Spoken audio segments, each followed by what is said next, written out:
நைட்லாம் ஒரே குளிர் ஜுரமா இருக்குப்பா. டாக்டர் கிட்ட கூட்டிட்டு போறியாப்பா? எப்ப பார்த்தாலும் உயிர் எடுக்கிறா.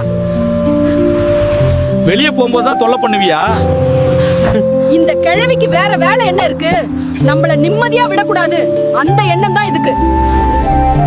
இல்ல மருமகளே, நிக்க கூட முடியல. ஒன்னும் ஆகிட மாட்ட. நாங்க முக்கியமான கல்யாணத்துக்கு போறோம். நீ செத்துற மாட்ட. வந்து பாக்குறோம்.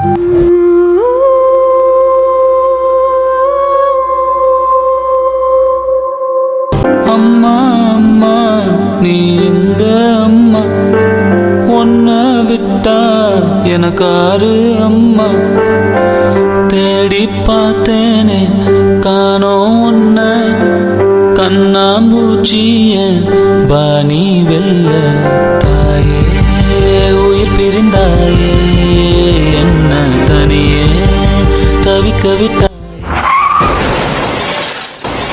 கர்மா எல்லாருக்குமே வேலை செய்யும், ஆனா தாயோடைய விஷயத்துல அது கண்டிப்பா வேலை செய்யும். மனசு உடைஞ்ச தாயோடைய கண்ணிலிருந்து வரக்கூடிய ஒரு சொட்டு கண்ணீர் முன்னாடி அவங்களுடைய கூலிய கடவுள் கொடுத்திடுறாரு. இந்த மாதிரி உங்க வீட்லயும் வயசானவங்க இருந்து அவங்க எதனா கேட்டாங்கன்னா அவங்கள புறக்கணிக்காதீங்க, அவங்களுக்கு ஆதரவு கொடுங்க. உங்க பெத்தவங்களுடைய சந்தோஷம்தான் உங்க தலைமுறைய தழைக்க வைக்கும். என்றும் அன்புடன், மிரக்கிள் வெல்னஸ்.